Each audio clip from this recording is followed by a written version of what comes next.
자, 한 주간 경제 이슈 정리해 보겠습니다. 뉴스공장 경제가정교수와 최백은 교수님 나오셨습니다. 네, 안녕하세요. 네.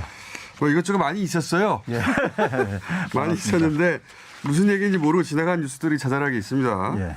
그중에 첫 번째가 이건 이제 어떤 의미인지 해석하기가 일반인들은 수치만 보고 쉽지 않았는데 2분기 가계 동향 조사 결과가 발표됐어요. 예. 그러면서 무슨 얘기가 나왔냐면 고소득 계층만 소득이 유일하게 증가했다. 예. 요거는 사실관계인데 그런 다음에 언론이 해석을 어떻게 붙였냐면 소득 상위 12%를 제외한 정부 5차 재난지원금 선별로 하는 게 결국은 옳았다. 예. 라는 식의 기사가 나왔어요. 예. 이 앞에 고소득 계층만 소득이 유일하게 증가했다는 사실관계하고 예. 그러니 선별 직업이 옳았다. 기재부 옳았다는 얘기죠. 예. 결론이 이게 어떻게 연결이 되는 거지 이렇게? 예. 근데 이제 아무도 그 얘기를 안 해서 지나갔다가 교수님한테 여쭤보는 겁니다. 여기서부터 출발해 볼게요. 예. 이 해석이 옳은 겁니까? 먼저 이제 그러니까는 팩트를 보게 되면요. 이게 지난해 2분기하고 비교를 하는 거예요. 작년 2분기요. 예. 작년 2분기가 어떤 해냐면은 전 국민 재난지원금을 줬던 기간입니다. 유일한 전 국민 재난지원금을 줬던 예, 거죠. 2분기가요. 예. 그러니까 이제 그 당시에 보게 되면은 이 전체 가구의 소득이 다 증가했었어요. 상위 10%만 빼놓고 그 당시에도요. 그때는 예, 상위 10%를 거꾸로 제외하고 예, 다 올랐고 밑에 소득 가구일수록 더 높이 많이 올라가고 그랬었죠. 작년 2분기가. 예, 이게 이제 전 국민 줬을 때인데 그때 소득에 대비해 가지고 올해 1년 동안에 이제 얼마나 변했냐 하는 건데 그랬을 때 보게 되면은 상위 10%만 소득이 줄은 거는 맞습니다.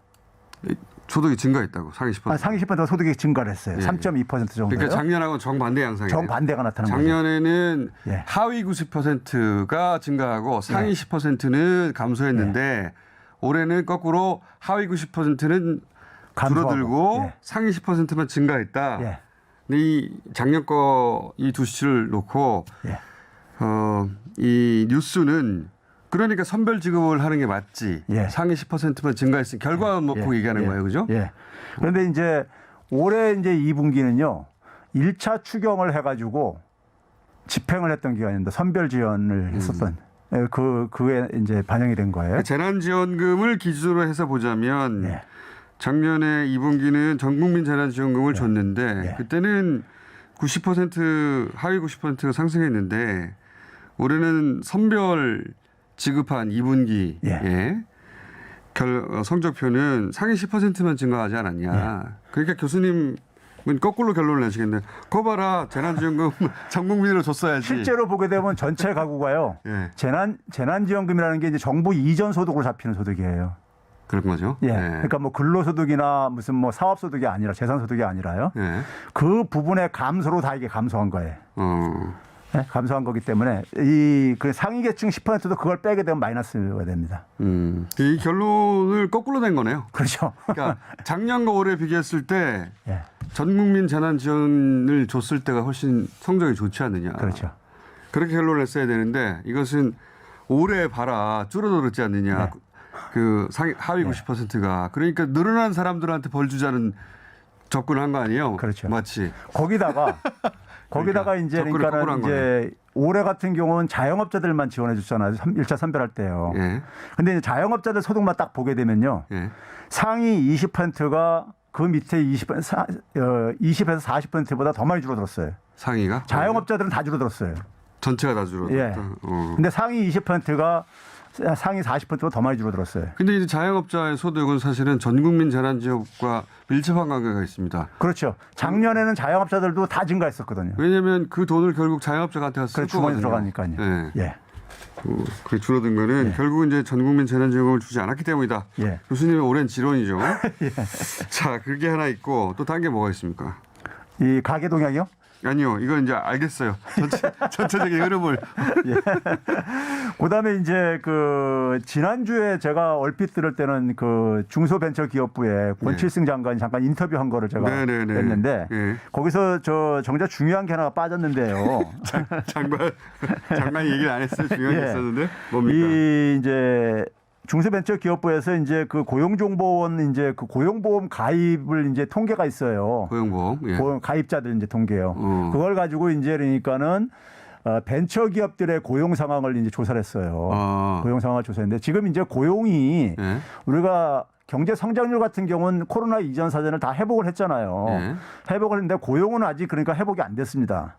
고용은요. 코로나 이전으로는. 예, 아직 회복이 안 됐거든요. 그런데 이제 한 가지 유의미한 거는 뭐냐면은 전체 이제 그러니까 산업 증가율이 올해 이제 상반기 6월 말 기준으로 해가지고요.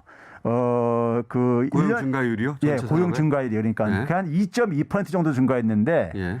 벤처 기업에서는 10.2%나 증가를 했어요. 아, 벤처 부문에서는 예, 벤처 부문에서요. 전체 평균의 5배 정도 늘어났네요. 예. 거기다가 예. 청년들이 이제 그러니까 특히 이제 일자리가 중요하지 다른 부분도 하지만요. 청년들의 이제 벤처 기업에 고용돼 있는 게 15.1%나 증가했어요.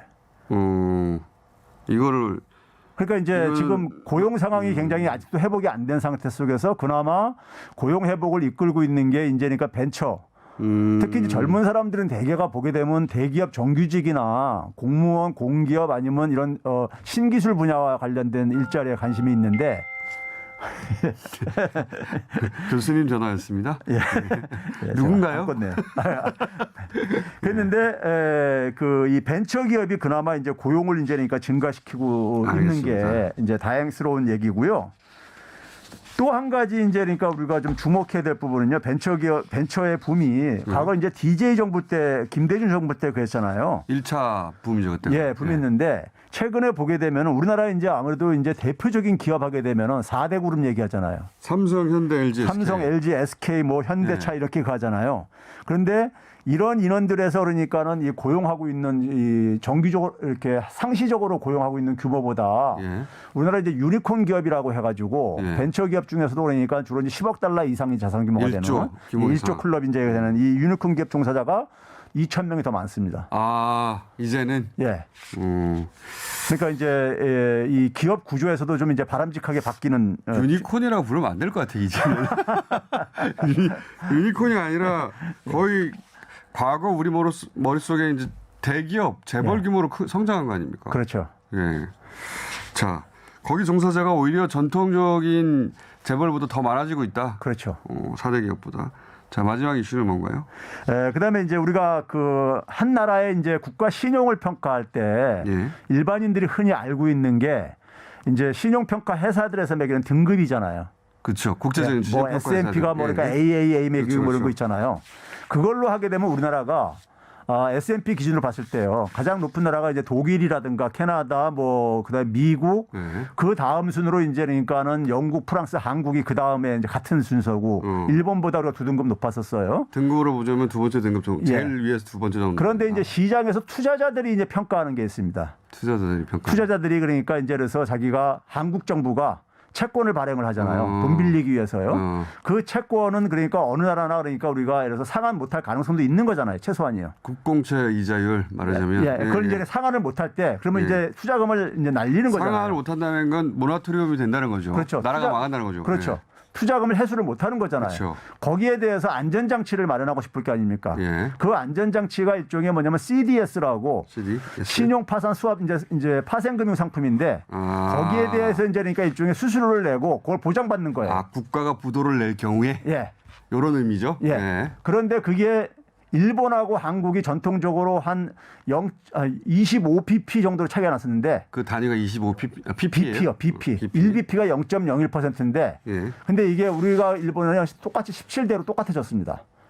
아, 그러니까 그 국제적으로 그 국가의 부도 리스크를 나타내는 지표가 있는데 CDS라고요? CDS. 그게 우리나라, 일본이나 붙었다 이제. 그렇죠.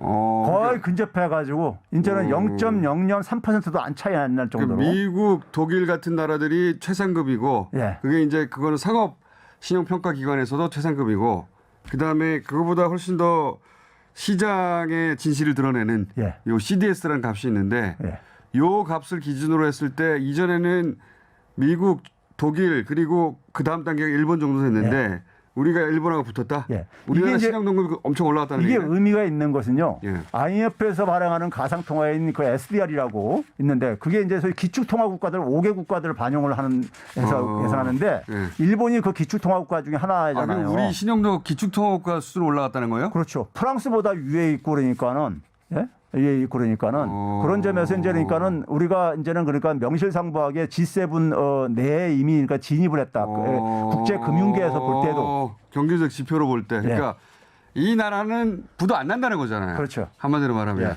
그러니까 제발 좀 저 대한민국 저기 저 무슨 뭐 이렇게 베네수엘라 이런 얘기는 좀 제발 좀 그만 좀 해주시기 바랍니다. 여기 뉴스 공장에서는 한 적이 없습니다. 자, 여기까지 하겠습니다. 예. 최백은 교수님이었습니다. 네, 감사합니다. 감사합니다.